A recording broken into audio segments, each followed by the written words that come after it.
Bienvenue dans Mempreneur, le podcast qui met en lumière les femmes qui jonglent entre maternité, entrepreneuriat et sens. Comme 70% des femmes entrepreneurs, être mère a changé mon regard sur le travail, l'équilibre de vie et la façon dont on construit un projet ambitieux sans s'épuiser. Je suis Margaret Piet-Cuenca, maman de 2 enfants et bientôt 3. Entrepreneur et passionnée par les parcours de celles qui inventent leur propre façon d'entreprendre. Mon parcours entrepreneurial a été une véritable aventure, mais rien ne m'a autant transformée que la maternité. Chaque mardi, on part à la rencontre de femmes inspirantes qui prouvent qu'on peut conjuguer projet pro, vie de famille, sans forcément sacrifier l'un pour l'autre. Et on se retrouve également tous les mercredis via la newsletter et également sur Instagram et LinkedIn. Alors abonnez-vous pour ne pas manquer les prochains épisodes. Bienvenue dans ce nouvel épisode de Mempreneur, le podcast qui met en lumière les parcours entrepreneuriaux des femmes et la manière dont elles allient maternité et entrepreneuriat. Aujourd'hui, j'ai le plaisir d'accueillir Juliette, l'une des fondatrices de Sisterfeel. Une marque innovante qui révolutionne le bien-être féminin avec des produits basés sur les bienfaits du froid.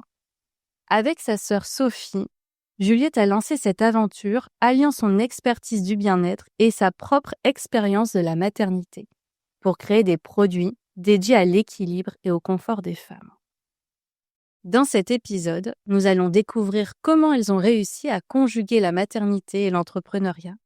Quels ont été les défis et les moments inspirants de leur parcours, mais aussi les valeurs fortes qui les animent, notamment leur engagement pour l'insertion professionnelle et la fabrication locale en France. Juliette nous racontera également comment cette aventure, qui a commencé à la maison, a pris un essor fulgurant et comment elle a réussi à maintenir un équilibre entre sa vie de maman et son rôle de cofondatrice d'une entreprise à succès. Alors, préparez-vous à un échange passionnant et inspirant sur l'entrepreneuriat au féminin et les défis récompenses de la maternité dans le monde des affaires. Alors, bienvenue Juliette, je suis ravie de t'accueillir aujourd'hui pour le podcast de Mempreneur. Je pense que la première fois qu'on s'est rencontrés, c'était lors de l'Assemblée générale pour la maison de naissance à Tourcoing, qui était encore en projet à l'époque et aujourd'hui ça a été validé ce projet. Et tu étais enceinte à ce moment-là de ta petite fille, si je me rappelle bien, tu cherchais encore un prénom pour ta petite fille. Alors, est-ce que tu peux te présenter et présenter aussi peut-être tes enfants et puis présenter ta sœur, du coup, Sophie. Ok. Donc moi, je m'appelle Juliette, j'ai 38 ans, bientôt 39. J'habite donc dans la métropole lilloise et j'ai créé avec ma sœur Sophie, qui a 1 an et demi de plus que moi, qui a 40 ans, Sisterfeel. Et moi, j'ai 3 enfants, un garçon de 9 ans, une petite fille de bientôt 7 ans et une autre de 2 ans, celle dont j'étais enceinte quand on s'est vus. Et Sophie, elle a 4 enfants, une fille de 11 ans et 3 garçons, un de 9 ans, un de 6 ans et demi et un de 3 ans. D'accord. Et comment l'idée de Sisterfeel est née, moi, j'ai toujours beaucoup aimé tout ce qui était méthode de bien-être naturel. Effectivement, avec les grossesses, c'est une période où on peut pas prendre de médicaments. C'est aussi une période où on expérimente la puissance du corps humain. Et notamment pour la naissance de ma 2e fille, pour laquelle je me suis préparée avec une sophrologue en me disant: «Tiens, pourquoi pas, essayer d'accoucher», on va dire de manière, je crois que c'est physiologique le bon terme. Et donc je me suis préparée avec cette sophrologue et un bouquin, qu'une cousine m'avait donné. Et j'ai fait tous ces exercices de respiration, etc., qui m'ont beaucoup aidée. Et le jour J, le jour de la naissance, il se trouve qu'effectivement, c'est comme ça que j'ai accompagné la naissance de ma fille. Et ça a été une révélation, oui, sur la puissance du corps. Vraiment de se dire que c'est incroyable déjà la grossesse, la naissance, etc. Et donc ça a renforcé effectivement tout cet attrait que j'avais pour tout ce qui était méthode de bien-être naturel. Et j'ai une de mes grandes sœurs, une autre, pas Sophie, une autre, Émilie, qui me dit un jour: «Ah, j'ai essayé un truc génial, j'ai vu quelqu'un qui parlait de ça, tu utilises du froid, tu places des poches de froid au niveau périnéal, c'est top, ça aide pour la circulation, pour le sommeil, pour le transit, pour le bien-être, et cetera. Bon, au début, je l'ai regardé avec des grands yeux, je pense un peu la réaction de tout le monde quand on entend parler de ça. Mais voilà, par curiosité, je me suis quand même renseignée et je trouvais que ça avait l'air top. Donc j'ai expérimenté pour moi, sans pathologie particulière, mais vraiment dans une quête de bien-être. Et c'est vrai que ça a été une vraie clé d'entrée pour moi, pour, porter plus attention, à mon bien-être. Donc ça m'a aidé aussi à être plus à l'écoute de mes ressentis. À ce moment-là, j'étais aussi en train de me former au coaching, donc voilà, pas mal, sur, tout ce qui était développement personnel, effectivement être à l'écoute de ses besoins et cetera et Que tu es coach à côté, c'est important exactement. de le signaler aussi. Ouais. Et du coup, cet outil, a vraiment été une clé d'entrée pour être à l'écoute de mes ressentis, pour me sentir mieux, pour faire attention à mon alimentation, au mouvement et cetera et j'ai vraiment trouvé ça génial et effectivement, Sophie, elle, était enceinte donc en effet, elle était bien enceinte, au moment de l'idée de Sisterfield Et donc et tu lui en as parlé? et je lui en ai parlé. Elle m'a dit: «Ah non, je suis beaucoup trop frileuse, jamais j'essaierai ça» et je disais: «Mais non, au contraire, essaye, enfin c'est justement, ça permet d'être de moins en moins frileuse parce que ça renforce les phénomènes adaptatifs du corps à la température» et bon, elle était pas très emballée, mais finalement, c'est sa sage-femme qui, pour l'aider à soulager des problèmes, au niveau de la zone intime, lui a dit: «Mais mettez du froid, vous allez voir, ça va régler vos problèmes de circulation. Vous prenez une serviette hygiénique, vous la trempez dans l'eau, vous la mettez au congélateur et OK, vous allez donc voir, ça le froid va vous fonctionne aider». Ouais finalement.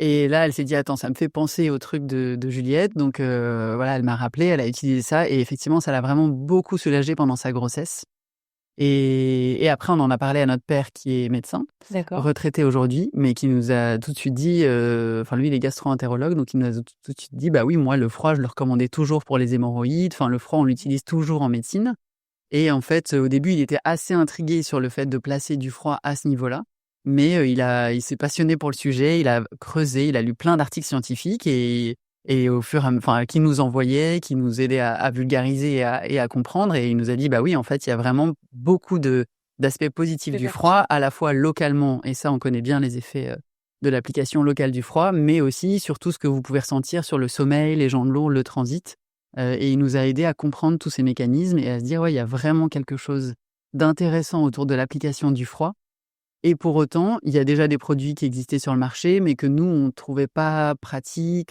pas confortables, pas faciles dans nos quotidiens de maman, justement Oui.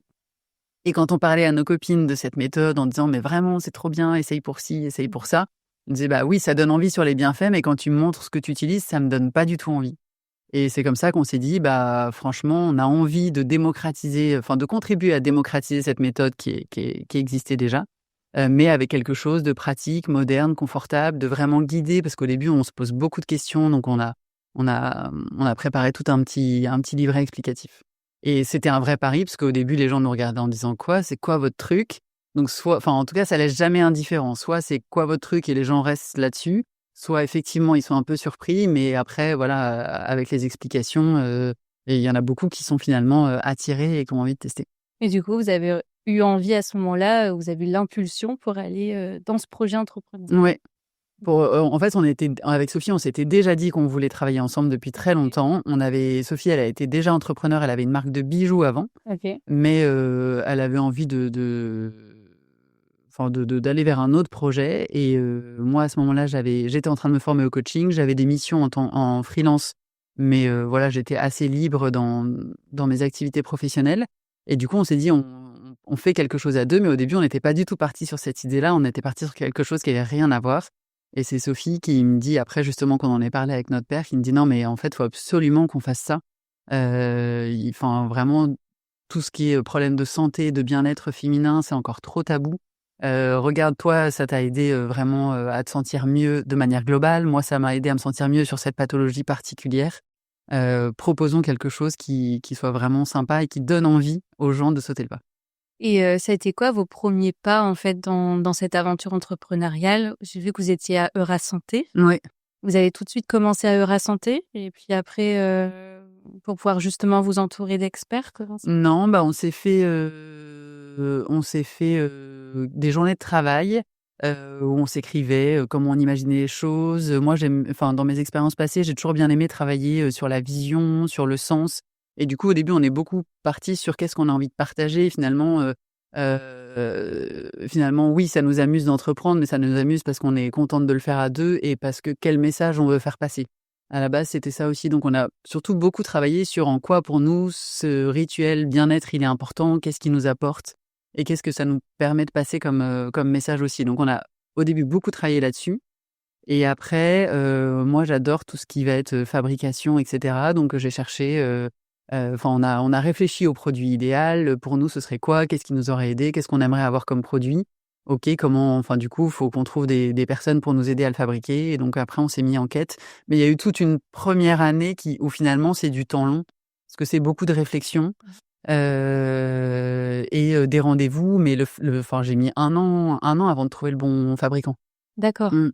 Et tout ça avec, on rappelle, des enfants, Ouais. en bas âge aussi, donc une vie active dans la maternité Ouais. également. Comment justement, vous avez réussi, à lancer un projet? Parce que lancer un projet, on sait que ça demande beaucoup de temps justement, d'énergie. Comment vous avez trouvé cet équilibre justement entre la maternité et le lancement dans l'entrepreneuriat? Et c'est quoi les plus gros défis que vous avez pu rencontrer? Bah, en fait, ça s'est fait assez naturellement. Enfin, quand je réfléchissais, voilà, un peu à comment aborder les choses, moi, j'ai toujours vu comme une opportunité finalement le fait d'avoir des enfants. Enfin, finalement, c'est parce que j'ai eu des congés mat que ça m'a permis d'être en retrait de mes activités professionnelles précédentes et que ça m'a permis de prendre du recul et de penser à d'autres choses. C'est parce qu'on a eu des enfants, enfin et notamment, je parle pour Sophie, j'espère que je retranscrirai de manière juste, la perception que j'en ai, mais c'est parce qu'elle a eu des enfants qu'elle s'est dit: «Bah, finalement, le rythme que j'ai dans cette entreprise, avec les horaires de bureau, ça me convient moins bien, j'ai envie d'un autre équilibre». L'entrepreneuriat, finalement, auquel elle pensait déjà, mais c'est peut-être le moment de le faire. Donc finalement, ça on l'a plutôt vu toutes les 2 comme des opportunités. OK. Et le fait aussi de travailler ensemble, on Mmh. peut rajouter, pour beaucoup, travailler en famille, c'est aussi, de nouveaux défis. Donc là, entreprendre au féminin, c'est aussi, Mmh. des défis à part entière. En étant dans la maternité et en plus en famille, ça fait, c'est aussi un autre équilibre à trouver. Comment vous avez réussi à aussi trouver cet équilibre dans la collaboration entre sœurs? Ouais. Bah, je pense qu'au final, c'est un atout parce qu'effectivement, donc, dans la première année de Sisterfield, dans cette phase de réflexion, de créer les statuts, enfin d'avancer vraiment sur les premières étapes, Sophie donc était enceinte, et elle a eu son petit bébé et elle s'est mise en pause. Mais finalement, bah, moi, j'avais déjà eu des enfants, je savais ce que c'était et je pense qu'au final, c'était enfin pareil, un atout parce que je savais que sa priorité à ce moment-là, c'était s'occuper de son fils et du coup, oui, je pense qu'il y a une certaine écoute, une certaine compréhension et pareil quand après donc moi j'ai eu ma dernière en 2023. L'entreprise avait déjà officiellement 1 an, enfin en tout cas ça faisait déjà 1 an qu'on commercialisait nos produits et ben pareil, elle a été hyper compréhensive, elle a repris la main, donc je pense que ça nous a plutôt aidés, d'être sœurs et avant tout, on privilégie notre lien de sœurs. Et donc ça nous aide beaucoup à pas laisser de sujets moisir. Parce que, dès qu'il y a quelque chose, heu, bah, qui peut être plus compliqué dans la relation ou des décisions sur lesquelles on n'est pas d'accord, en fait, très vite on s'en parle parce qu'avant tout, on veut préserver notre lien de sœur et du coup, surtout pas laisser cette aventure, éventuellement gâcher notre relation et que ça puisse aussi avoir des répercussions sur la famille de manière plus large, avec nos autres frères et sœurs, avec nos parents et cetera. Ouais, donc ça a été un véritable avantage au final Oui, de pouvoir ouais. s'entreprendre, entre sœurs. Et tu parlais de la famille, où tu as parlé tout à l'heure de ton papa qui a Mmh. vraiment été, on va dire, moteur au Ouais. final dans ce projet aussi. Hem, on sait que les projets, voilà, d'entreprise, d'entrepreneuriat, c'est essentiel quand, la famille, elle est, en soutien et un moteur aussi dedans. C'est très difficile d'entreprendre quand on est tout seul. Là, tu parlais de ton papa qui t'a soutenu. Est-ce que tous les membres de ta famille, vous ont soutenu, même si le projet semblait, ambitieux au début, ou en tout cas inconnu? Comme tu disais, c'était pas forcément, quelque chose que les personnes connaissaient, ou au contraire, tu as rencontré quand même des défis, des difficultés à ce niveau-là? Non, je pense qu'ils ont plutôt été soutenants. Mes frères, ils sont plutôt dans l'humour et cetera, donc ils blaguaient autour de ça, mais je pense qu'ils étaient assez intrigués et plutôt, plutôt assez encourageant. C'est un de nos frères qui nous a aidés à trouver le nom. Au début, en blaguant, en disant: «Bah, vous avez qu'à appeler ça Sister Freeze», en référence à Mister Freeze. Bon, on a trouvé ça hyper marrant, mais on s'est dit: «Le côté freeze nous va pas», et justement, on est plutôt allé sur le côté feeling, le ressenti, parce que c'était vraiment le message qui nous tenait à cœur. Donc finalement, chacun a un petit peu sa pierre à l'édifice dans le projet. Notre maman, elle nous soutient à fond, enfin, hier, elle était encore là, on n'a pas j'ai pas grandi ici, donc elle était de passage dans la région. Je lui ai montré les nouveaux produits et cetera. Enfin, elle nous aiguille vachement, elle est hyper soutenante, et non, les autres frères et sœurs, beaux-frères, belles-sœurs, soutiennent aussi. Donc ça, c'est top d'avoir Oui. ce soutien. On a une sœur qui est infirmière et qui, du coup, enfin, voilà, nous aiguille aussi, sur le côté bien-être, santé, enfin, ouais, non, franchement, c'est à la fois, parfois, il y a de la blague, mais il y a toujours beaucoup d'encouragement, même sur la partie, production. Mon frère aîné, qui a pu m'aiguiller à un moment donné quand j'avais des sujets, donc non, c'est plutôt sympa. Donc une aventure, familiale, Ouais, carrément. vous avez réussi, Sophie et toi, à embarquer toute la famille, autour de ce Oui, projet. sans que ça prenne, enfin, avec la volonté que ça prenne pas non plus, trop de place. Enfin, quand on est en famille avec les autres, s'ils nous en parlent, ou parfois ça arrive que le sujet arrive, mais nous, on va pas se faire nos réunions, en plein milieu d'un déjeuner de famille, quoi. Ouais, bien sûr. Mmh. Et justement, là, on a parlé, de l'entrepreneuriat, les prémices du projet, comment la maternité, ça a un peu été le moteur dans tout ça. J'aimerais bien qu'on revienne sur, justement, Sisterfield, la mission de Sisterfield. Tu l'as un petit peu, présenté. C'est quand même, un sujet, j'ai envie de dire révolutionnaire. Alors même si ce sont des pratiques qui sont, ancestrales. Le froid, ça a toujours, été utilisé. Tu en parlais tout à l'heure, par exemple avec ton papa médecin qui aussi, l'avait toujours recommandé. Tu en parlais avec, la sage-femme de Sophie qui l'a recommandé aussi. Et en même temps, il n'y avait pas d'application moderne de l'utilisation du froid. Comment en fait, quand vous avez annoncé ce concept, ça a été accueilli par l'audience? Au début, comment ça a été vu cette, notion d'utilisation du froid? Et ben, je pense que ce qui a aidé, c'est effectivement de faire écho à la science, aux usages qui peuvent exister effectivement depuis longtemps. Mais on a plutôt eu un super écho, et là où on a été, finalement, surpris, c'est par les professionnels de santé, et du bien-être, et très vite, en fait, beaucoup de kinés, de sages-femmes, d'ostéos, alors de naturopathes qui souvent, connaissent, cette méthode, enfin nous ont sollicité en disant: «Mais c'est génial, comme astuce», parce que ça reste une astuce, ça soigne pas, mais ça aide à supporter beaucoup d'inconfort. Pour mes patientes, je vais pouvoir leur en parler. Enfin, en gros, un accueil plutôt hyper favorable, de se dire: «Ah bah, c'est un outil en plus pour les femmes». Et c'est simple et c'est naturel, et pour toutes celles qui peuvent pas prendre de médicaments ou qui veulent pas, ça peut vraiment être une super aide. Donc on a plutôt eu un super accueil, et finalement, parfois entre guillemets, de personnes dont on s'y attendait pas forcément, typiquement, à partir du moment où on a créé notre compte Instagram, il y a tout de suite eu beaucoup de personnes qui souffrent d'endométriose qui se sont abonnées, en disant: «Ah ben moi je connais, j'utilise», et cetera. Parce que c'est des femmes qui souffrent tellement qu'elles ont, été justement chercher, très large des solutions, et qui expérimentent beaucoup de choses pour essayer de soulager leur douleur, et le froid étant anti-inflammatoire et antidouleur, pour beaucoup de femmes, pas toutes, hein, parce qu'il y en a qui le supportent moins bien, qui vont préférer la bouillotte par exemple, mais ça a été un vrai outil. Donc voilà, nous on a découvert aussi au fur et à mesure des applications qu'on soupçonnait pas, parce que voilà, nous on l'avait pas expérimenté de cette façon-là.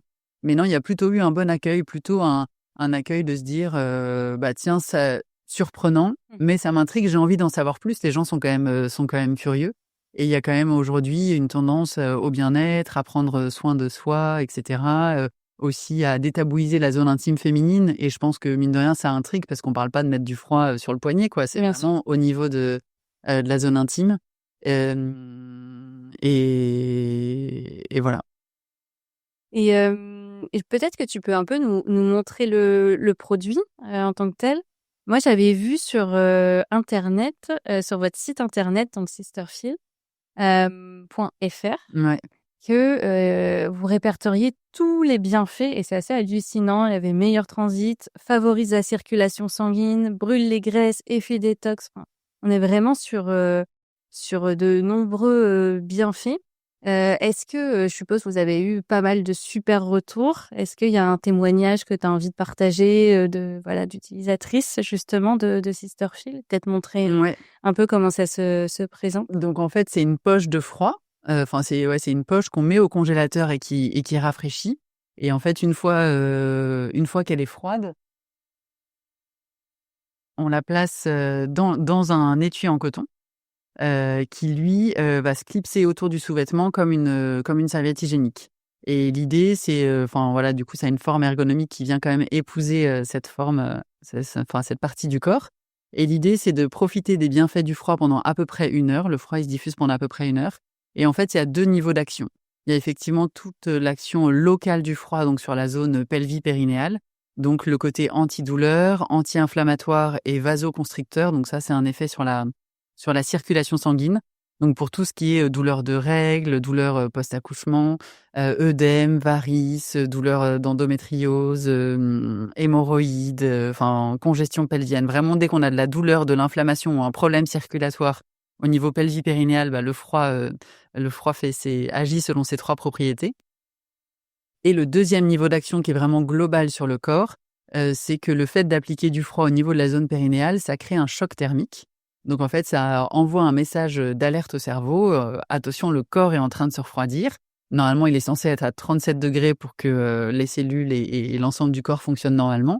Donc attention, danger, il faut que la température se réchauffe ou se maintienne à 37 degrés. Et pour maintenir et réchauffer le corps, il y a toute une série de mécanismes qui se met en place, dont de la libération d'hormones type endorphine, sérotonine, dopamine, qui elles vont jouer sur une sensation de bien-être, sur une sensation de légèreté, sur l'effet coup de fouet, sur le sommeil aussi. Si on porte Sisterfield dans la journée ou le soir au coucher, ça a un impact sur le prochain cycle de sommeil. Donc ça, pour le coup, on reçoit beaucoup de témoignages de femmes qui l'utilisent dans ce cadre-là. Ça joue aussi sur tout le système circulatoire du corps. Donc toutes celles qui vont souffrir de jambes lourdes et cetera, ça peut aider.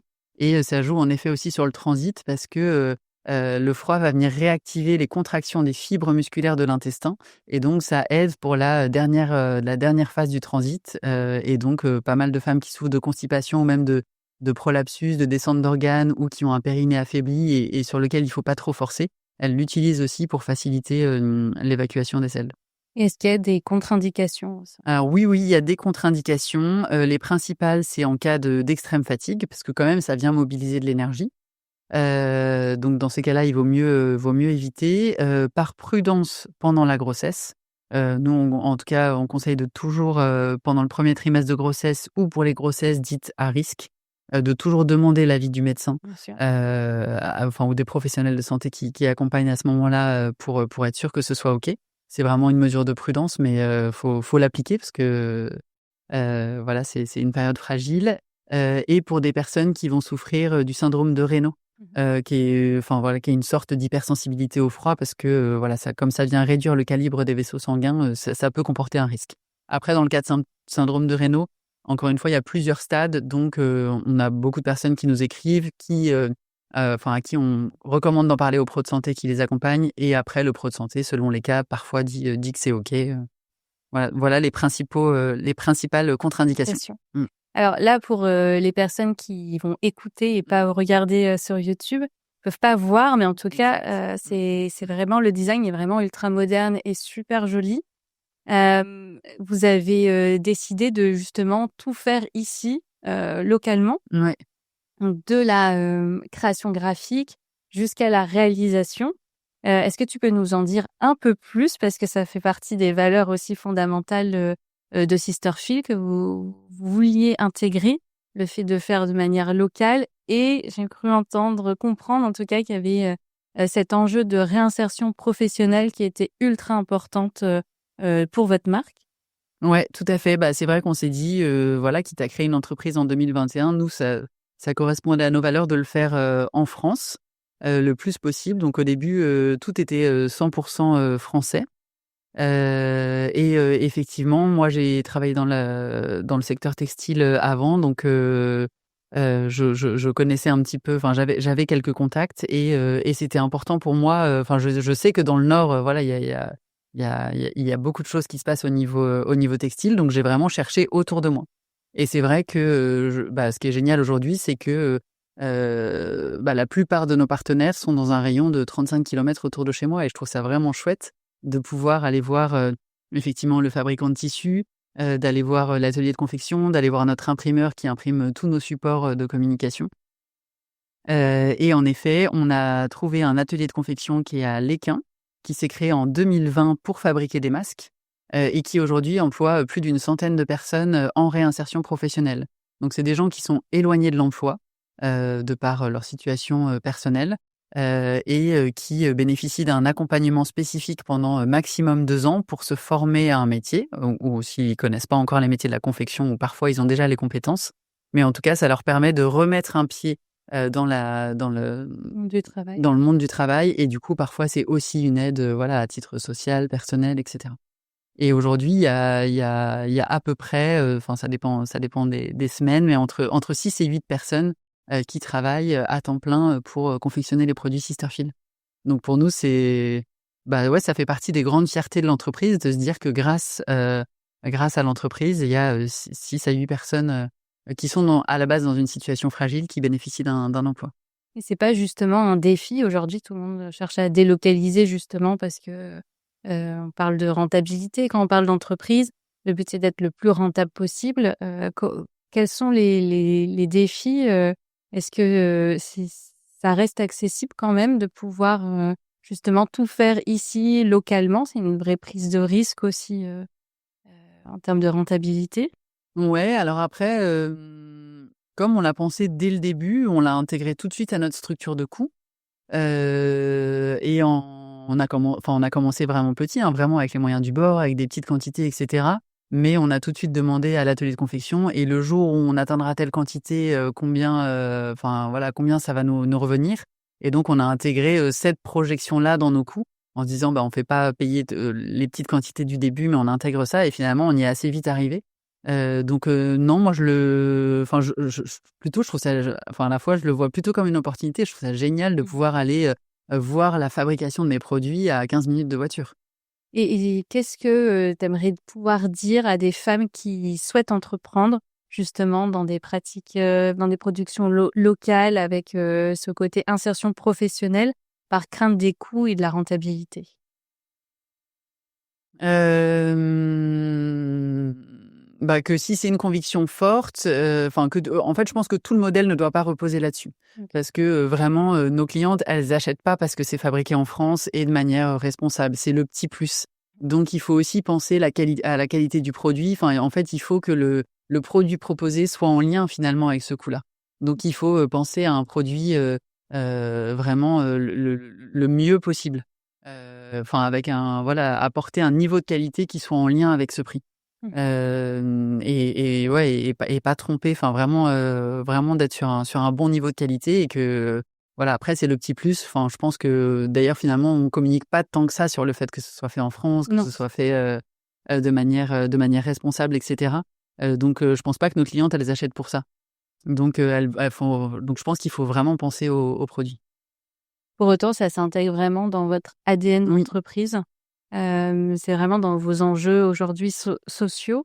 Est-ce qu'il y a d'autres, valeurs que vous aimeriez, étendre, valeurs sociales, environnementales, économiques pour la suite? Est-ce qu'il y a des projets d'aller plus loin, peut-être avec d'autres produits? Ouais, on a un gros sujet de développement produit aujourd'hui, parce qu'effectivement, ça reste notre produit phare. Mais enfin nous, on a aussi plein d'autres rituels bien-être qu'on utilise à titre perso et qui nous aident aussi beaucoup. Donc on est en train de développer et de proposer pour Sisterfield. Et c'est un enjeu de se dire que, effectivement, celles qui adhèrent au fait de prendre soin de soi naturellement, de manière simple, il peut y avoir d'autres choses qui peuvent aider. Et finalement, notre fil conducteur, c'est vraiment ça, c'est vraiment les méthodes de bien-être naturelles, Mmh. qui permettent d'être à l'écoute de son corps, d'être à l'écoute de ses besoins, de ses ressentis, et qui vont permettre de soulager vraiment efficacement des inconforts. on n'est pas dans on n'est pas dans la médecine dans le sens où ça vient pas soigner, mais ça vient vraiment être le coup de pouce qui permet de se sentir mieux. Donc là, j'ai vu, vous aviez lancé des infusions Oui, aussi. Donc, je pense qu'il y en a 3 sur le site internet. ouais. Une infusion bien-être. Est-ce qu'il y avait d'autres produits encore derrière vous aimeriez lancer? Ouais, on a beaucoup de produits on a beaucoup de produits dans les tuyaux, on va dire. Donc, il y a effectivement des infusions qui vont cibler des pathologies pour lesquelles nos utilisatrices viennent chercher aussi les poches de froid. Donc, il y en a une pour le bien-être, le sommeil, une pour le transit, une pour tout ce qui va être douleur pelvienne et une pour tout ce qui est jambes lourdes. Et donc ça, on les a faites formuler avec Nathalie Faggianelli, qui est docteure en biologie et phyto-aromatologue, et qui nous a aidés sur la formulation des tisanes pour venir choisir les plantes qui aident. Et là, on a proposé aussi un bandeau pour les maux de tête. Donc D'accord. c'est un bandeau qui se met autour de la tête et qui utilise la même poche de froid. Et on sait que le froid aide vraiment à soulager les migraines. Et après là, on a 5 autres produits qui vont sortir entre fin mai et mars l'année prochaine. Ah oui, Mmh. donc ça fait énormément au final d'investissement là actuellement Ouais. sur le développement des Ouais, produits et des gammes. exactement. En fait, on s'est vraiment lancé, on va dire, un peu avec les moyens du bord, de manière sérieuse, dès le début, mais voilà, en y allant petit à petit, en se disant: «Bah, on teste, on va voir si ça marche, comment ça répond et cetera». Donc on a mis du temps à développer une poche de froid qui soit vraiment satisfaisante. Au début, on avait un autre dispositif qui était génial, qui était fabriqué en France, donc ça pour nous c'était top, mais qui avait une durée de vie limitée dans le temps. Et donc en fait, voilà, c'était pas pleinement satisfaisant. Donc on a passé 1 an et demi à trouver un fabricant qui puisse avoir la même qualité de froid, donc qui est plutôt de la fraîcheur, mais avec un produit qui soit vraiment durable. Et donc ça, malheureusement, aujourd'hui, on n'a pas réussi à le faire en France, ni même en Europe. Au début, on était aussi en contact avec des fabricants en Belgique, mais par rapport à nos quantités, ça passait pas. Donc voilà, pour le moment, c'est fabriqué en Asie. Mais notre volonté, c'est vraiment, à partir du moment où on atteindra un niveau de quantité suffisant, de pouvoir ressolliciter des industriels français ou européens pour le refabriquer ici. Donc le développement des gammes de produits, la recherche des fournisseurs, c'est quand même un travail à temps plein, même si tu me disais que tu étais coach à côté. Et en plus, être mère de 3 enfants et comment ça s'organise en fait une journée, dans la vie, de Juliette? Et puis, peut-être si tu sais Mmh. parler un peu au nom de Sophie, comment ça s'organise aussi pour elle? Ouais, bah, en fait, donc déjà l'idée c'est de se définir l'équilibre qu'on souhaiterait effectivement, en termes d'amplitude horaire, de nombre de jours travaillés, même si cet équilibre il change tout le temps. Ouais. Enfin, en tout cas pour moi, il change régulièrement. Et donc je leur questionne souvent, mais par exemple pour moi, je m'étais dit que j'avais envie d'avoir des amplitudes horaires classiques, donc je travaille de 9 heures à 19 heures. Et par contre la règle c'est que je travaille pas le mercredi. D'accord. Comme Ça, ça je c'est suis avec avec mes tes enfants. enfants, ouais. Mais ça c'est la règle. En théorie finalement, j'aime quand même beaucoup travailler et j'aime beaucoup travailler sur Sisterfield. Donc ça m'arrive régulièrement de faire garder mes enfants le mercredi matin et de retravailler. Mais enfin voilà, la théorie c'est que je travaille pas le mercredi, mais la pratique, ça arrive plus souvent. Et effectivement, j'ai une autre activité à côté où je me suis formée au coaching, j'accompagne des personnes en bilan de compétences. Mmh. Et je sais plus ce que je voulais dire par rapport à ça. Comment tu t'organises, justement, ton activité de coaching, elle rentre comment dans Ouais, tes c'est ça. créneaux Et donc en fait, finalement, c'est assez souple parce que c'est moi qui fixe les rendez-vous. Heu et du coup, ça me permet de les placer à des moments où enfin, par exemple, si avec Sophie, on va à un congrès de sage-femme, de kiné, de gynécologue, bah, je sais que pendant ces 2 jours-là, je peux, ne pas avoir de rendez-vous de coaching à côté. Donc ça me laisse pas mal de flexibilité. Mais c'est vrai que j'ai des journées qui sont très, très denses, parce qu'à la fois je travaille sur Sisterfield, après j'ai des rendez-vous, effectivement de coaching où je dois être très concentrée. Parfois voilà, ça implique aussi, de l'émotion, de temps en temps. Donc c'est vrai que parfois j'ai beaucoup d'ambition de retravailler après mes rendez-vous de coaching, mais j'y arrive pas toujours. La règle pareil, c'est que je retravaille pas le soir, mais il y a des périodes où je Ouais, rallume mon ordi aussi. Donc Donc voilà, donc il y a finalement pas une semaine qui se ressemble, mais enfin mon quotidien est quand même bien chargé. Après, faut savoir que j'aime beaucoup travailler aussi, donc ça ne me dérange pas. Ça me va comme ça. Et tu travailles les week-ends aussi? Non, je Non? travaille pas les week-ends. Ouais. Et ça nous arrive de temps en temps quand il y a des congrès de professionnels de santé, mais sinon je travaille pas les week-ends. Et moi, je me demande un peu la place de ton conjoint aussi dans tout ça. On sait quand on est investi dans une entreprise, c'est important aussi d'avoir un soutien à ses côtés en permanence, que ce soit pour la charge mentale, voilà, pour pouvoir s'occuper aussi des enfants. Comment ça s'organise un petit peu avec ton conjoint? Ça s'organise, enfin pareil, l'équilibre il se construit au fur et à mesure parce qu'au début, avant de créer Sisterfield, donc j'étais à mon compte, mais voilà, c'est une activité que j'avais créée petit à petit, donc j'ai aussi eu une période de chômage, pendant laquelle, finalement j'avais plus de temps pour m'occuper de la maison, des enfants et cetera. Donc finalement quand après, je bascule sur Sisterfield, il faut un peu, réadapter parce que l'équilibre s'était construit, comme ça. Il est entrepreneur, lui? Non, non, non, il est salarié. Mais non, ça se fait au fur et à mesure. Enfin, ouais, j'ai pas forcément de conseils à donner parce que je pense que, voilà, ça dépend de chaque couple, mais en tout cas, il est là, il est soutenant et effectivement, ça reste plus moi qui vais, gérer l'organisation, du quotidien. Mmh. Donc ouais, ces tâches restent quand même plus sur moi, tu vois? C'est plus moi qui, cherche la nounou, la brief, tous ces sujets-là, c'est plutôt moi, m'occupe de l'organisation des vacances, des centres aérés, aller faire la queue, pendant 2 heures pour être sûr d'avoir la place pour le centre aéré, tout ça, c'est plutôt moi qui le fais.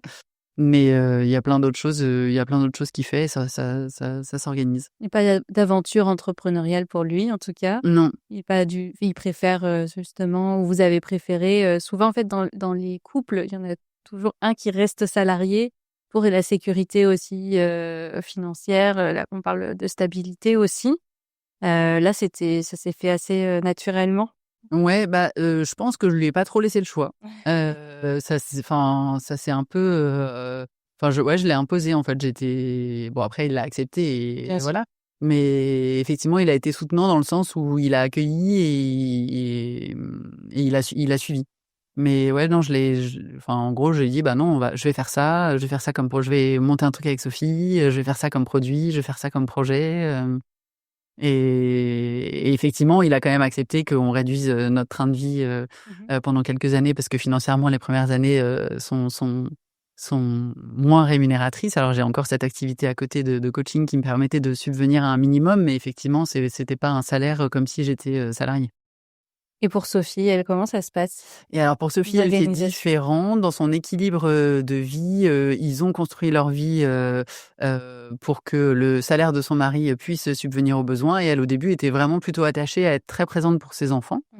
Et donc elle est à la sortie d'école, tous les jours. Elle les récupère, régulièrement pour le déjeuner, donc ses journées sont organisées, différemment. Ouais, complètement Ouais, différente des tiennes. ouais, Et pour complètement autant, différent. ça marche très, très bien aussi. Oui, C'est bien de ouais. voir qu'il y a plusieurs modèles, Ouais, ouais, tout à fait. Elle passe, toutes les vacances scolaires avec ses enfants, enfin avec ses enfants, ouais, si. Et donc voilà, et elle, pour le coup, oui, c'est vraiment, l'entrepreneuriat au service de son équilibre, perso. OK. Mmh. Et la maternité dans tout ça, t'as l'impression que ça a plutôt été une force pour chacune d'entre vous, pour, cet équilibre de vie que vous recherchez, et également pour, l'équilibre de Sisterfield? Moi, je trouve, après, je suis plutôt vers à moitié plein, donc oui, je trouve que ça a plutôt aidé une force. À la fois quand j'ai eu, ma 3e et que c'était en plein milieu de l'aventure Sisterfield, parce que quand je suis tombée enceinte, c'était juste après la campagne Ulule, donc juste après Mmh. le début de l'aventure. En fait, ça m'a fait vachement venir. Je me suis dit: «Ah, ça va me faire une pause forcée, ça va me faire prendre du recul», et en fait, ça permet de réorganiser les choses. Parce que, comme je suis partie, forcément Sophie avait beaucoup plus de sujets à prendre en main. Du coup, on a fait appel à quelqu'un, qui nous gère toute la partie Instagram et ça, on n'est jamais revenu dessus.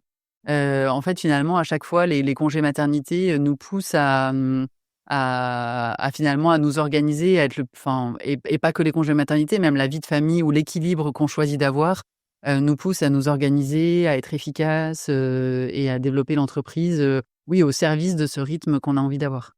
Là, aujourd'hui, vous avez du coup quelqu'un qui gère les réseaux sociaux. Ouais. Est-ce que vous avez d'autres personnes dans l'équipe? En fait, on est 2 pour Sisterfield. Ça, c'est vraiment une volonté. On s'est souvent, posé la question d'une alternante, d'une stagiaire et cetera, mais en fait, on a un rythme de vie, enfin, quand même un rythme de travail assez décousu, enfin, voilà, s'il y a des sorties scolaires pour nos enfants, parfois on accompagne. Les rendez-vous de médecin en plein milieu de la journée, bah, on peut les faire et cetera. On travaille de chez nous et donc c'est vrai qu'on se disait, bah, et puis on est 2, on est sœurs, donc très souvent, quand on travaille ensemble, on commence à parler de Sisterfield. Puis après c'est: «Ah, au fait, pour cet été, est-ce que tu peux prendre les enfants une semaine? Et puis pour tel week-end ceci». Puis après on reparle de Sisterfield. Donc on a quand même une façon de travailler assez, on va dire, décousue. Et du coup on s'était dit: «Ouais, faire rentrer quelqu'un dans notre binôme, c'est et de manière, régulière, c'est pas évident». Donc finalement, on l'a jamais fait, mais par contre, ce qu'on fait, c'est que, on a quand même une équipe Sisterfield, mais qui sont, enfin une équipe externalisée, en fait. Mmh. C'est soit, Les des freelances? agences, des freelances, et cetera. Et c'est D'accord. quand même des gens avec qui on a des contacts, quasi quotidiens. D'accord, OK. Ouais. Donc enfin, pour nous, ça reste l'équipe Sisterfield, même s'ils sont pas salariés Sisterfield. Et quelle partie justement vous avez décidé de sous-traiter? Tu parlais des réseaux Mmh. sociaux, est-ce qu'il y a d'autres, Et ben, en fait, assez vite, on s'est dit, on se questionne souvent sur, quelle est notre force individuellement, à 2, qu'est-ce qu'on aime faire? Et de se dire, en fait, bah, c'est là-dessus qu'on va aller parce que c'est là-dessus qu'on va être bonne. De toute façon, quand on fait les choses avec le cœur, on les fait toujours beaucoup mieux, ça aura beaucoup plus d'impact. Et donc, on se questionne très souvent, soit de manière hebdomadaire, soit mensuelle, soit annuelle, sur qu'est-ce que j'ai aimé faire, qu'est-ce que j'aimerais faire plus et qu'est-ce que vraiment je fais avec des pieds de plomb. Et en fait, c'est souvent ça qui nous aide à déléguer. Et après ça se fait aussi, petit à petit au fur et à mesure de la croissance, de se dire: «Bon, bah, tel sujet, ça y est, c'est bon, on peut le déléguer parce qu'on peut permettre d'intégrer ce coût supplémentaire». Et donc qu'est-ce qu'on a délégué? Effectivement la partie, réseaux sociaux, donc de préparer les posts, de les écrire, de les mettre en page. Parce que ça nous apparaissait un peu comme une tyrannie, des réseaux sociaux de: «Ah, cette semaine, il faut que je poste», et à chaque fois on y allait un peu avec des pieds de plomb et mine de rien ça se ressent. Et donc on travaille avec une fille super, qui est hyper force de proposition, qui nous aide et qui maintenant en fait a totalement le discours qu'on a envie d'avoir, donc tout est hyper fluide. Récemment, on a délégué la partie, service client, d'accord. qui prenait, beaucoup, beaucoup de temps et qui est quotidienne. Donc même, en vacances, on pouvait jamais vraiment décrocher. Donc là, vous pouvez vraiment couper maintenant de Ouais, ça. exactement. Et pareil, 2 filles géniales qui nous ont sollicitées à un moment où ça arrivait très bien parce que Sophie a eu sa fille aînée qui a été hospitalisée et pendant plusieurs mois. Et donc bah, finalement, j'ai beaucoup récupéré et j'arrivais plus du tout à gérer et le quotidien et le développement. Donc c'est arrivé au bon moment et on a des personnes qui nous aident pour la partie, publicité aussi sur les réseaux sociaux. Mmh. On a une graphiste avec laquelle on travaille aussi, très régulièrement. Il se trouve qu'en ce moment, comme on a beaucoup de lancements, produits ou de produits en préparation, bah, on travaille pas mal avec elle. J'en oublie peut-être d'autres, mais en tout cas,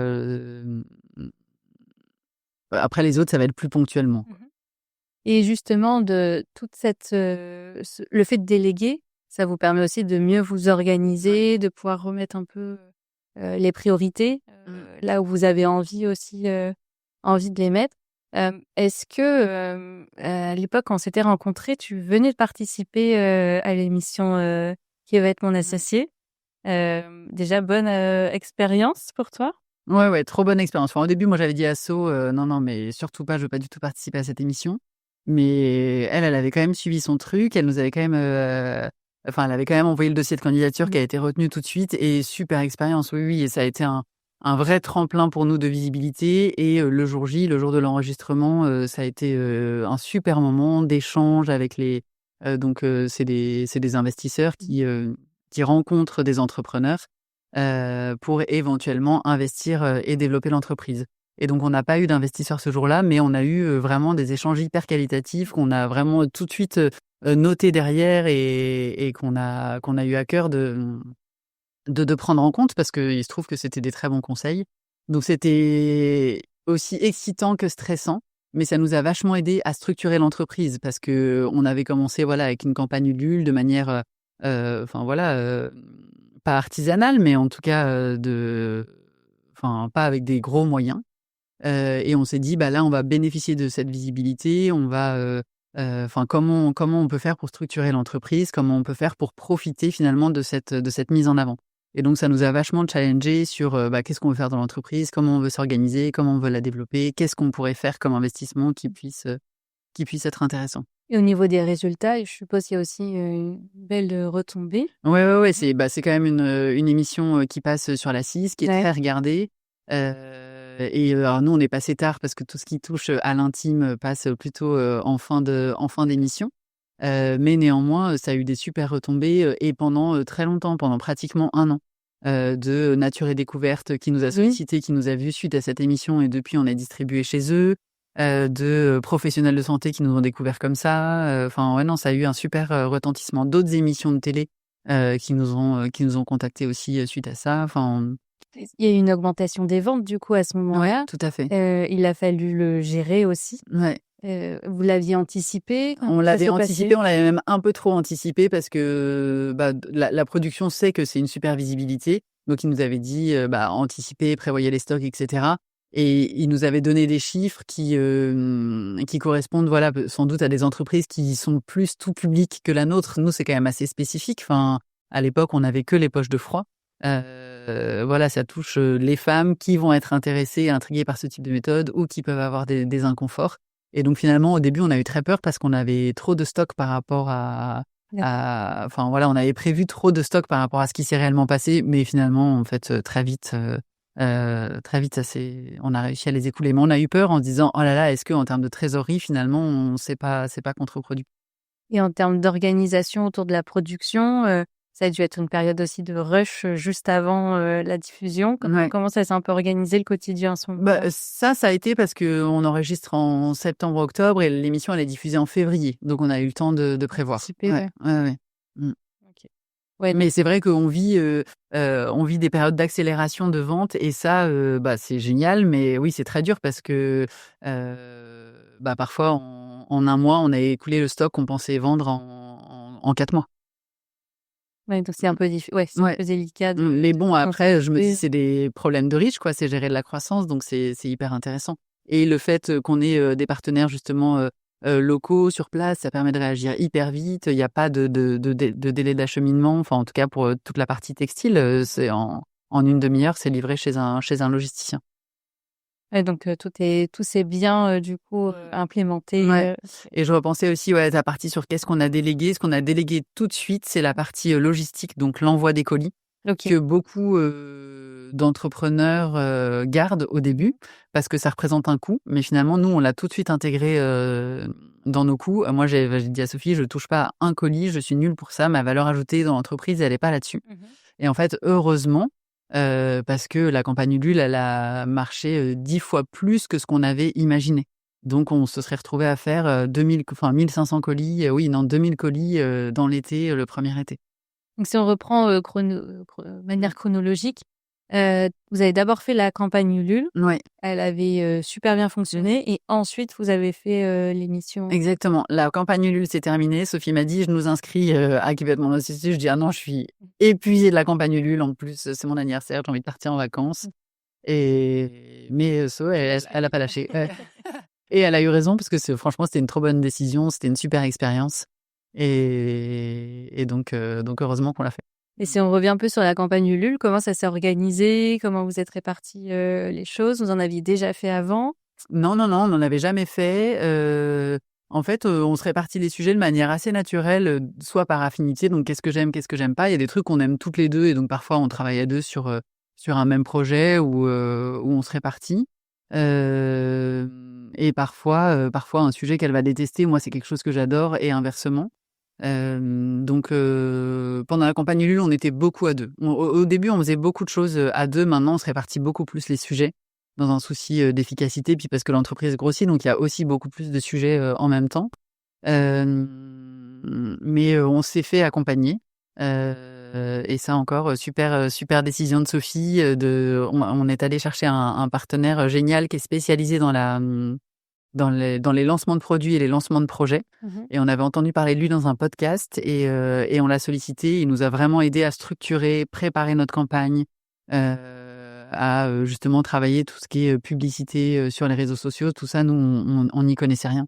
Et on aurait pu passer du temps pour se former là-dessus, mais je pense qu'on y aurait passé un temps fou pour un résultat moyen. Donc, vous Alors, avez sous-traité cette partie. ouais, exactement. En fait, souvent, c'est ça. Il y a des sujets où on maîtrise pas et on se dit, on va y passer un temps de dingue pour un résultat qui finalement va même pas être à la hauteur. Donc, ça vaut mieux l'externaliser.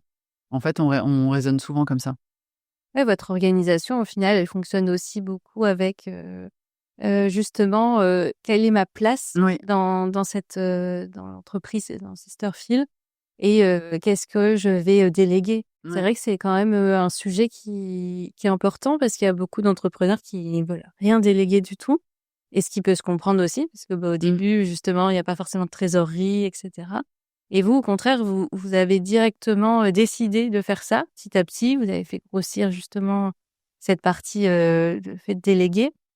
Et ça a été une force pour le développement de Sisterfield. Oui, parce que vraiment, on a mis 5 000 € chacune pour l'entreprise, donc c'est déjà conséquent. Mais on s'est dit, au pire, le risque est quand même mesuré, quoi. On retrouvera un job, on remboursera derrière, etc. Donc le risque était mesuré, mais vraiment tout de suite, de se faire accompagner par les bonnes personnes, de déléguer effectivement ce qu'on n'aime pas, parce que à la base, notre moteur de Sisterfield, c'est de faire un truc à deux et de faire quelque chose qu'on aime. Donc l'idée, c'est de vraiment continuer sur ces missions-là et de se dire que finalement, si je fais quelque chose que j'aime, oui, mon impact sera encore plus fort et puis je vais bien le faire parce que j'aime faire ça. Donc en fait, ça ne me demande pas d'énergie, limite, ça m'en donne. Donc en gros, c'est vraiment ça le moteur. Et finalement, tu me demandais un peu quel message on voulait faire passer avec Sisterfield. C'est un peu ça aussi, c'est de se dire, le fait de prendre soin de soi, le fait de se donner un moment d'attention, le fait d'être à l'écoute de son corps, à l'écoute de ses ressentis, ça permet de mieux se connaître. Et mieux se connaître, ça permet aussi de faire finalement des choses qu'on aime, des choses qui sont importantes pour nous. Et faire des choses qu'on aime et qui sont importantes pour nous, au final, ça rend service aussi aux autres, au monde, parce que c'est quelque part un peu la zone d'excellence. Enfin, c'est la zone où on se sent bien, c'est la zone où on fait les choses bien. Donc si on devait résumer l'ADN de Sisterfield, c'est le bien-être et l'équilibre des femmes. Ouais. C'est ça? Et ouais, c'est ça. Et ce qui nous aide aussi beaucoup, enfin là où la maternité nous aide, et la parentalité, le fait d'avoir aussi envie d'être présente pour nos enfants, c'est que finalement, du coup, on gagne en efficacité. Enfin, quand Sophie, elle a des journées entre 9h et 16h30, en fait, tu es un peu obligé d'être efficace, quoi. Alors parfois, c'est un peu dur parce que on peut être un peu en mode machine et peu de temps pour nous. Mais et du coup, c'est là où on se dit: «Attends, là, je me sens moins bien, donc qu'est-ce que je peux réorganiser différemment?» Mais au moins, effectivement, ça nous pousse à être efficaces et à déléguer certaines choses. Donc il y a beaucoup de remises en question Oui. continues, Ouais. permanentes. S'il y avait un conseil que tu voulais donner à la Juliette quand elle s'est lancée, ou s'il y a une chose que tu aurais peut-être pas fait de la même manière maintenant avec le recul, ça serait quoi? Je sais pas trop répondre à cette question parce que, heu Parce que justement, il y a beaucoup de remises en question en permanence. oui, mais justement, je trouve que c'est une force de jamais rien prendre pour acquis, et en fait, notre évolution à chaque fois, c'est des grosses accélérations après des plateaux. Donc là, on se dit: «Attends, en fait, on a peut-être été trop optimiste. Qu'est-ce qu'on peut faire différemment?» Après hop, des accélérations. Donc au final, le fait de rien prendre pour acquis et de tout re-questionner, permet d'être vraiment centré finalement, vraiment sur le côté, cœur, enfin sur ce qu'on a envie de faire. Donc c'est plutôt ça notre fil rouge. Et qu'est-ce qui t'inspire au quotidien justement? Qu'est-ce qui te permet de garder voilà, ce moteur, cette énergie que tu mets au Et service de je Sisterfield? pense quand même que même si c'est lourd pour moi d'avoir et Sisterfield et l'accompagnement de coaching, ça m'aide beaucoup, Mmh. parce que les personnes que j'accompagne, mine de rien, me font aussi beaucoup travailler sur moi-même, me font prendre du recul, et leurs questionnements peuvent être les miens, et le fait d'accompagner quelqu'un à mieux se connaître, à trouver ce qui pourrait l'aider à se sentir le mieux possible, finalement me ramène moi-même toujours à ça. Et donc ça m'aide à être sur ce fil rouge de me dire, vraiment pour moi, c'est hyper important de faire quelque chose que j'aime. Mmh. Donc très souvent je me dis, si ça devient, trop stressant, si ça devient plus un plaisir, j'ai pas d'obligation à continuer. Donc faut que ça reste un plaisir pour que ça continue. Je dis pas que tout est rose, hein, je suis Bien sûr. aussi hyper stressée, il y a et il y a plein de choses qui me stressent. Là, le fait que ça prenne de plus en plus d'ampleur et de me dire: «Ah bah, financièrement, en tout cas en termes de revenus, je peux commencer à être un peu plus, cool», et ben, ça met aussi plus d'enjeux sur Sisterfield. Là où avant c'était, bah, dans les débuts, on savait pas comment ça allait fonctionner, donc on n'attendait pas de revenus de Sisterfield, donc c'était entre guillemets que du plaisir. Là, maintenant qu'il y a cet enjeu aussi de se dire: «Ben, je peux finalement arriver à tirer un revenu de Sisterfield», ça peut me mettre aussi de la pression. Mais donc ça me pousse aussi toujours à être en recherche de cet équilibre, et je trouve que la maternité et la parentalité, moi, m'aident beaucoup à me questionner sur, bah, en ce moment, de quoi j'ai envie, qu'est-ce qui est bon pour moi, et il y a J'ai plein de besoin. décisions que je change en cours d'année. Enfin, typiquement, avant le mercredi, j'avais mes 3 enfants avec moi. Tout le mois de janvier, ça a été horrible d'avoir la petite dernière, parce que c'est beaucoup de conduite, et finalement, enfin, les déjeuners, ça partait, n'importe comment. Je me retrouvais à même plus déjeuner avec les 2 grands, à leur dire: «Bon, bah, finissez le déjeuner, je vais coucher la plus jeune», et du coup, ça m'aide à me questionner, à me dire: «Bah, au final, c'est pas forcément bon, ni pour moi parce que je passe pas des bonnes journées, ni pour elle, bah, parce que, bah, du coup, je suis un peu plus tendue, ni pour les 2 grands parce que j'ai aucun moment avec eux». Et donc, de me dire: «Bon, bah, là, finalement, j'avais choisi ce rythme en début d'année, bah, je décide de le changer». Et tout ça, finalement, c'est quand même en étant à l'écoute de ses besoins, en se Complètement. questionnant, et cetera. Complètement, il y a la notion, parfois de Mmh. culpabilité. Quand on est entrepreneur, on se dit: «Bah, je veux tout, tout, tout Ouais. serrer», alors que, bah, une entreprise, c'est quand même une activité, c'est pas un Mmh. hobby, c'est une activité, à part entière, et c'est aussi important de savoir, s'écouter et parfois passer moins de temps avec les enfants, mais des Oui. moments de qualité pour pouvoir aussi, soi-même se retrouver et savoir se positionner. Ouais, et c'est vrai que, enfin, l'entrepreneuriat questionne beaucoup l'équilibre, parce que finalement, c'est toi qui choisis. C'est ça. Donc, enfin, parfois je me dis: «Mais pourquoi je m'impose ce rythme-là? Pourquoi je fais ci? Pourquoi je fais ça?» Donc, finalement je choisis le rythme que j'ai envie d'avoir, je choisis l'équilibre que j'ai envie d'avoir, donc je suis obligée de le questionner. Je peux pas me dire: «Ah, c'est mon boss qui fait ci, c'est la boîte qui est comme ci, qui est comme ça». Mais du coup, je trouve que pour moi, c'est une richesse incroyable. Tu Parce dis que ça me pousse justement à me dire: «Mais en fait, en ce moment, de quoi j'ai besoin? Et puis l'entreprise maintenant, aujourd'hui, elle est comme ça. Est-ce que c'était vraiment de ça dont on avait envie? Comment on a envie qu'elle soit demain?»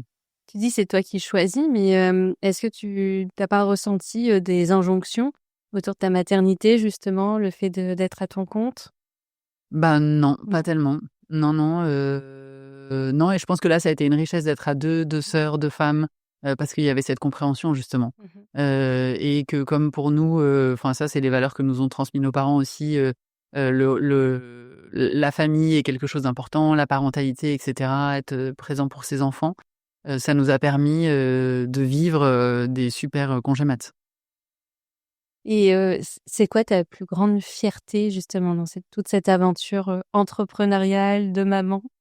Et ben, je pense que j'avais pas imaginé à quel point, ça allait pouvoir apporter du bien-être pour les femmes qui l'utilisent. Enfin, voilà, moi, je l'ai fait sans pathologie particulière, sans inconfort majeur qui soit bloquant dans ma vie.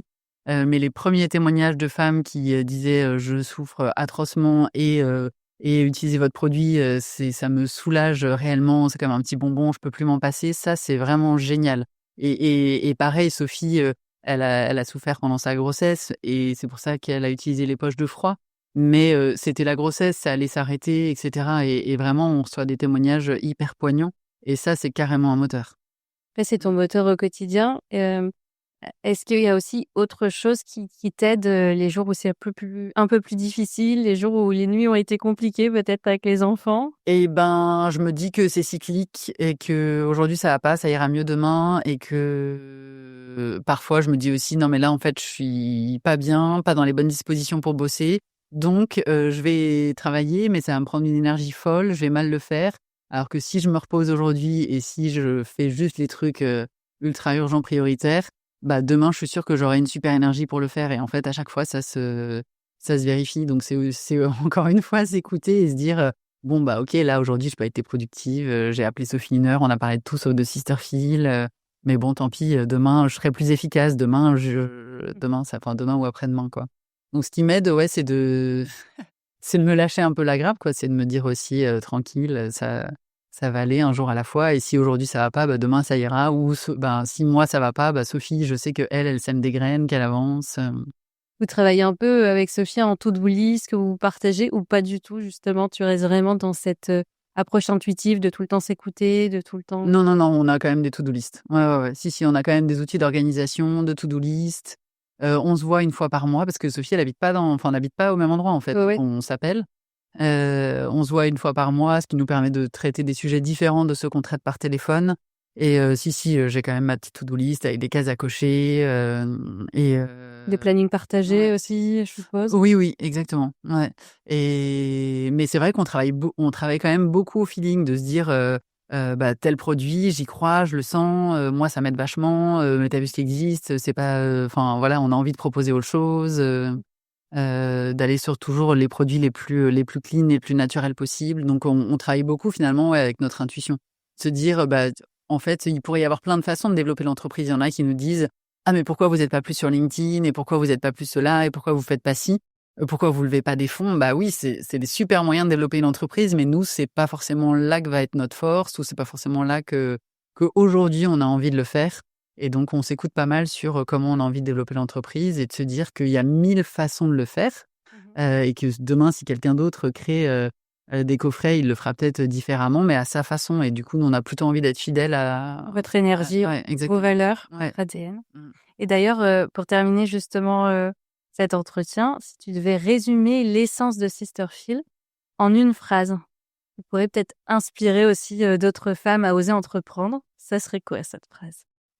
Alors, elle va pas forcément être, super bien, syntaxée, on va dire, mais non, je pense que vraiment c'est de s'écouter et de se connecter à ce qui est important pour soi. Mmh. De aussi de se dire, bah, pourquoi je le fais? Qu'est-ce que je cherche et qu'est-ce que j'ai envie de transmettre? Et justement, pour toutes celles qui aimeraient réussir tout en conciliant vie de famille, entrepreneuriat, c'est quoi ton secret pour garder, la motivation au quotidien et pas se laisser submerger par les défis? Est-ce que tu as un conseil, Bon, déjà, je pense que je suis pas, enfin, dire que je suis pas parfaite, hein. Il y a plein de fois où je suis, sous l'eau, il y a plein de fois où où je me dis: «Ah mais ça va pas du tout mon équilibre», et du coup je le revois. Mais le conseil, ouais, c'est peut-être de se dire qu'il y a pas de chose parfaite, et que l'équilibre, de la voisine n'est pas forcément le bon équilibre pour soi. Mmh. Finalement, c'est vraiment propre à chacun parce qu'on a tous des vies, ultra différentes, des enfants différents, des conjoints, différents, ou des situations, différentes. Parfois, il y en a qui sont aussi célibataires. Donc finalement, ce qui est bon pour moi ne l'est pas forcément pour l'autre. Et donc aussi de lâcher un petit peu, oui, ces grandes règles établies, et de construire sa propre façon de faire. Mmh. Super. Un grand merci. Merci Juliette pour avoir, pris le temps de partager tous tes conseils et ton expérience autour de cet équilibre, entre la maternité et l'entrepreneuriat. Je trouve que c'est fascinant, en fait, de voir comment, aujourd'hui, on peut transformer tous les défis en opportunités parce qu'au final, c'est ce que tu as réussi à faire avec Sophie, à chaque étape de progression de ton entreprise. C'est quand même, une véritable inspiration, j'ai trouvé pour, toutes les femmes qui rêvent de se lancer dans l'entrepreneuriat et en même temps, concilier la vie de famille. Il y a quand même 70 des femmes, aujourd'hui en France, qui soient salariées ou entrepreneurs ou en tout cas salariées qui ont envie aussi de se lancer dans l'entrepreneuriat. Ça, c'est une motivation, pour 70 des femmes aujourd'hui en France parce que, il y a cette volonté de pouvoir tout concilier et malgré la difficulté, hein, ça reste une véritable difficulté, de concilier et une entreprise et une vie de famille. Mais tu as jusqu'ici réussi, avec, brio, avec succès. Alors, avant de clore cet épisode, j'aimerais te poser une dernière question. Si tu pouvais laisser, transmettre un dernier message à toutes les mamans qui, écoutent, qui ont envie de se lancer et qui ont peur de l'échec. Ça reste aussi une très grande peur, l'insécurité. Qu'est-ce que pourrait être ce message?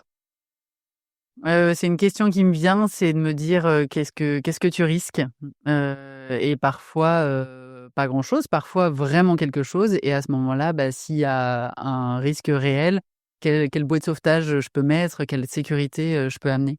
Mais ouais, de vraiment se questionner sur, tiens, qu'est-ce que je risque? Qu'est-ce qui se passerait si j'échoue? Mmh. Et en fait, parfois pas grand-chose, enfin, hem On dit que je crois que je sais plus exactement quel est le pourcentage, mais je crois que c'est plus de 90% de nos peurs qui sont imaginaires.